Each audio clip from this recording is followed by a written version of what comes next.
कैसा मत का बच्चा है दाड़ियल? अकेली लड़की को देखकर बदतमीजी कर रहे हो? हाँ,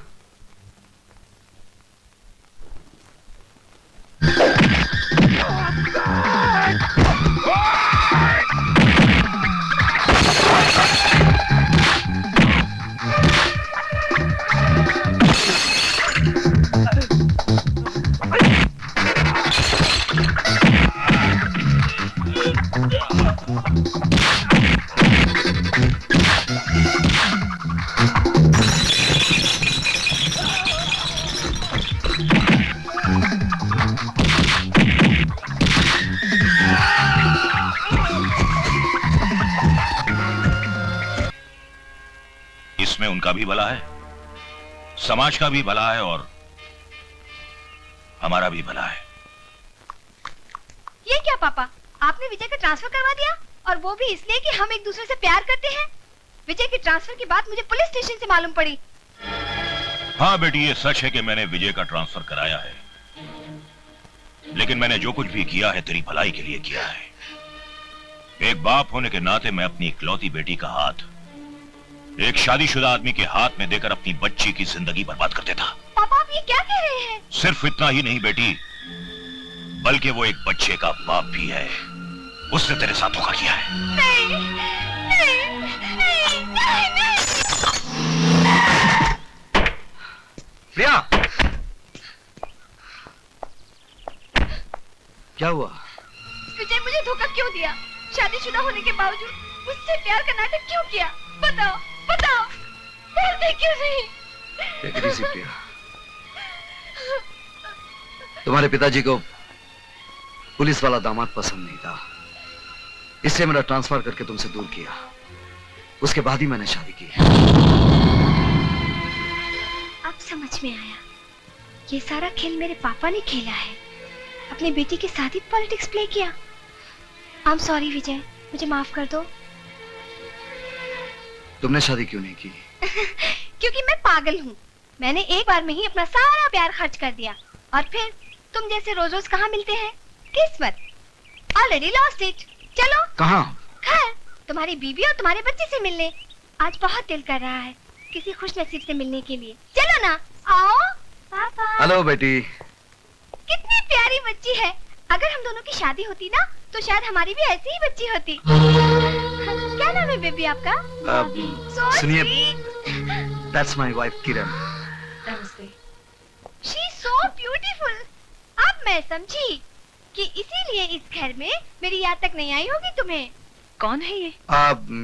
ये मैं बताती हूँ किरण, अगर दुनिया की सबसे खुशनसीब औरतों की लिस्ट बनाई जाए ना, तो पहले नंबर पर तुम्हारा नाम होगा, मिसेस किरण सक्सेना, और दूसरे नंबर पर मेरा, प्रिया कुमारी। तकदीर ने मेरे नाम में लिखे कुमारी को बहुत सीरियसली लिया। चाहा हम दोनों ने, आखिर विजय तुम्हें ही मिला। यू आर वेरी लकी किरण। किरण, ये अपने होम मिनिस्टर जी की बेटी है, कुछ दिनों के लिए आए हैं। कितने दिन रहेंगे? तुम कहो तो मैं अभी चली जाऊंगी यहाँ से।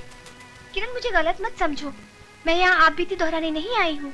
तुम्हारी इस खुश मासूम दुनिया में तो पल सांस लेने आई हूँ बस। अगर मैं तुम्हें दुख दूंगी तो मैं अपनी ही नजरों से गिर जाऊंगी। मेरा ये मतलब नहीं था।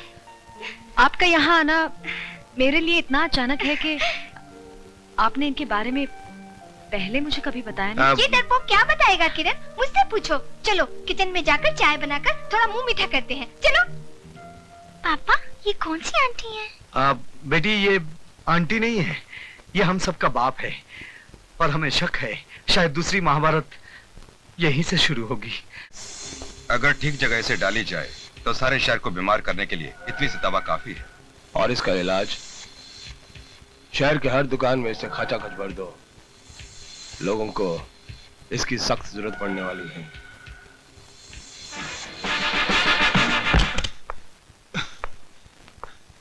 भैया, वो कल रात जो ब्राउन शुगर का स्टॉक आया है, उसे बांटने के लिए भी आदमी चाहिए ना। ब्राउन शुगर का धंधा सिर्फ हमारे मिडनाइट क्लब से होगा, और हमारे हर आदमी को इस काम में लगा दो।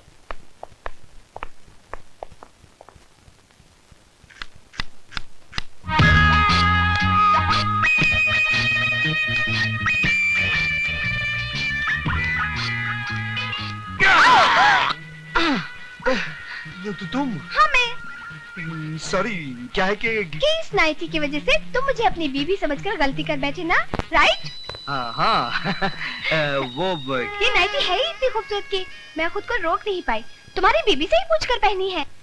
यही सोच कर कि किस्मत में तो तुम्हारी बीवी बनना लिखा नहीं, तो इसे पहनकर पल दो पल के लिए तुम्हारी बीवी बन जाऊं। झूठ मूठी सही, कभी कभी झूठ भी कितना हसीन लगता है ना।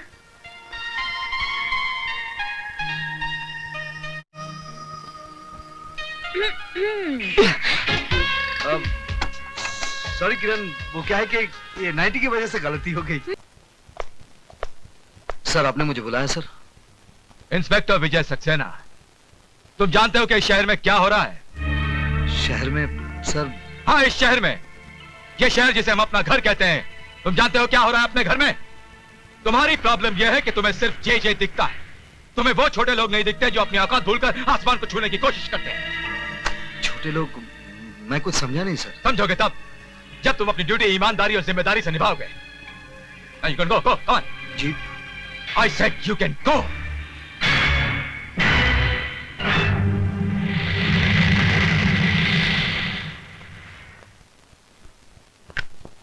मेरा बेटा मरा नहीं साहब, मेरा बेटा मरा नहीं, उसका खून हुआ है।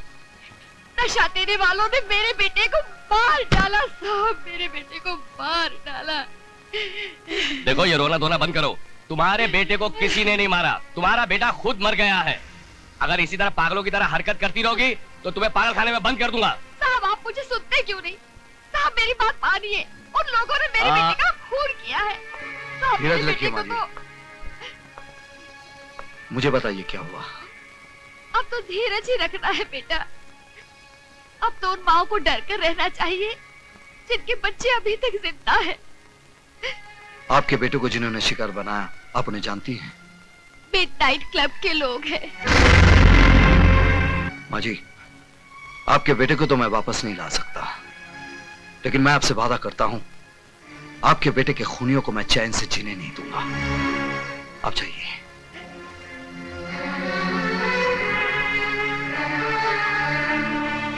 सुनो विजय, तुम्हारा वहां जाना खतरे से खाली नहीं है। उस मां को देखने के बाद भी तुम कहते हो मेरा वहां जाना खतरे से खाली नहीं है। आज के बाद मूनलाइट क्लब बंद।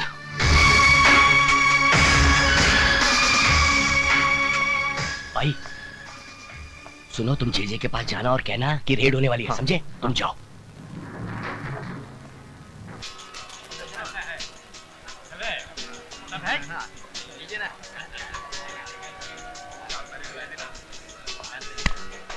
जी, सब ठीक चल रहा है।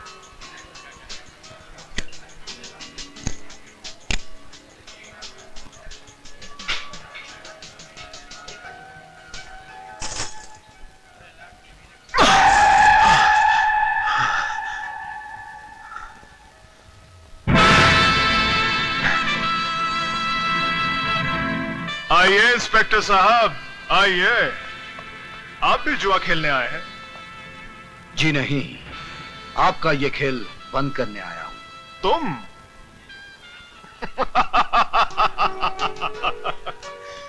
ये खेल तो तुम्हारा बाप भी बंद नहीं कर सकता इंस्पेक्टर।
ऑफिसर, भर्ती का फायदा उठाकर आप किसी मासूम नागरिक पर हाथ नहीं उठा सकते। ये मासूम नहीं है वकील साहिबा, ये मासूम नहीं है।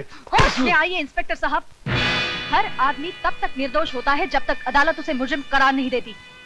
क्या आपके पास इस जगह को रेड करने का ऑर्डर्स है? हाँ हैं, ऑर्डर्स हैं, लेकिन ये ऑर्डर्स मुझे किसी ऑफिसर या जज ने नहीं दिया। इस जगह को बर्बाद करने के लिए ये ऑर्डर्स मुझे मेरे जमीन ने दिया है, उस मां ने दिया है जिसका जवान बेटा यहाँ बैठकर जिंदा लाश बन गया, उस भारतवासी ने दिया है। आप इस वक्त शब्दों से खेल रहे हैं इंस्पेक्टर साहब। मैं आपसे सिर्फ इतना पूछना चाहती हूँ, क्या आपके पास सर्च वारंट है? मैडम, वैसे तो हम पर किसी का कोई जोर चलता नहीं है, पर अगर इंस्पेक्टर साहब इस मिडनाइट क्लब की तलाशी लेना चाहें तो शौक से ले सकते हैं। You are welcome. या आई बी वेलकम। आज की बाजी तुम्हारी है बच्चे, लेकिन एक दिन यहाँ जो जो होता है उस पर से पर्दा फाश करके रहूंगा। आप कहना क्या चाह रहे हैं? हाँ, यहाँ शराब बिकती है, नाच गाना होता है, तो इन सब चीजों का लाइसेंस आप ही की सरकार ने मेरे क्लाइंट को दिया है। मिडनाइट क्लब गैर कानूनी नहीं है। ये क्लब चलाकर मेरा क्लाइंट कोई कानून नहीं तोड़ रहा है।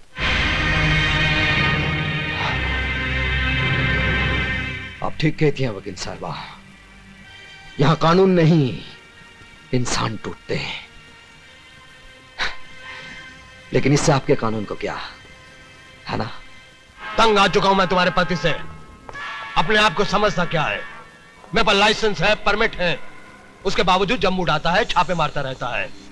चुप हूं मैं सिर्फ तुम्हारी वजह से, वरना जिस तरह बकरी की खाल उतारते हैं ना, उसी तरह उसकी वर्दी उतार देता। लेकिन अब मैडम, अब मैं खामोश रहने वाला नहीं हूं, उसका ट्रांसफर करवा कर ही रहूंगा मैं। आप उनका कुछ नहीं बिगाड़ सकते, क्योंकि वो जो कुछ भी कर रहे हैं अपने फर्ज के खातिर कर रहे हैं। अगर उन्हें शक है कि आप कोई गैर कानूनी काम करते हैं तो आप पर छापे मारने का उन्हें पूरा हक है। आप बेकसूर हैं तो आपकी वकील होने के नाते मैं आपको बचाऊंगी, लेकिन अगर आप गुनहगार हैं तो मैं क्या, भगवान भी आपको बचा नहीं पाएगा। भैया, हमारी बिल्ली और हम ही से म्याऊं, लगता है इसे सबक सिखाना ही पड़ेगा। छोटे, काय को फिक्र करता है? मैं इस वकील साहिबा की वो हालत करूंगा कि अपने जिस पति की ये इतनी तारीफ करती है उसको अपना ये चांद सा चेहरा ही नहीं दिखा सकेगी। Don't worry, okay, relax.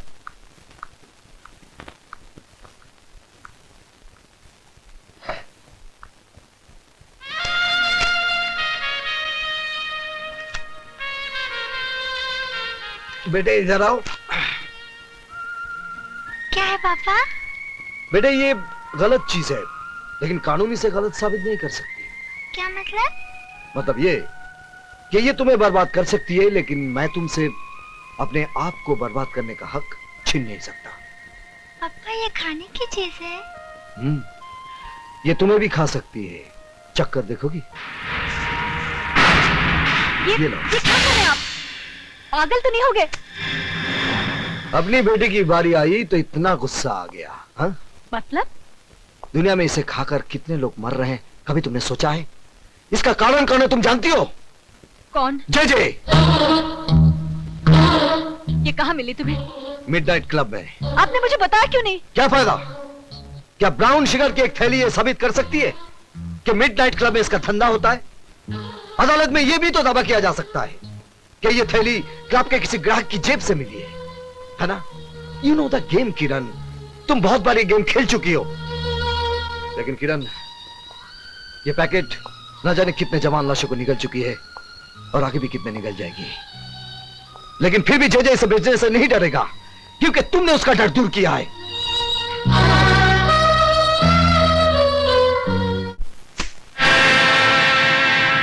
ये क्या है? Brown sugar, first quality. मुझे पहले पता होता आप शौक फरमाते हैं तो साल भर की सप्लाई में आपके घर पहुंचा देता। Shut up! मैं तुम्हारी बकवास सुनने नहीं आई हूँ। Take it easy Mrs Saxena, let's be civilized. जिंदगी कितनी भी हरामजादी क्यों ना हो, हमें अपनी तमीज नहीं भूलनी चाहिए। मिस्टर जे, मैं आपसे ये पूछने आई हूँ, क्या आपके क्लब में ड्रग्स का धंधा होता है? ऑफ कोर्स मिसेस सक्सेना, अब वक्त आ गया कि हम आपको जेजे कॉर्पोरेशन का डायरेक्टर बना दें। Congratulations and welcome as a director. मुझे खरीदने की कोशिश मत करो जीजे। इसकी जरूरत नहीं पड़ेगी।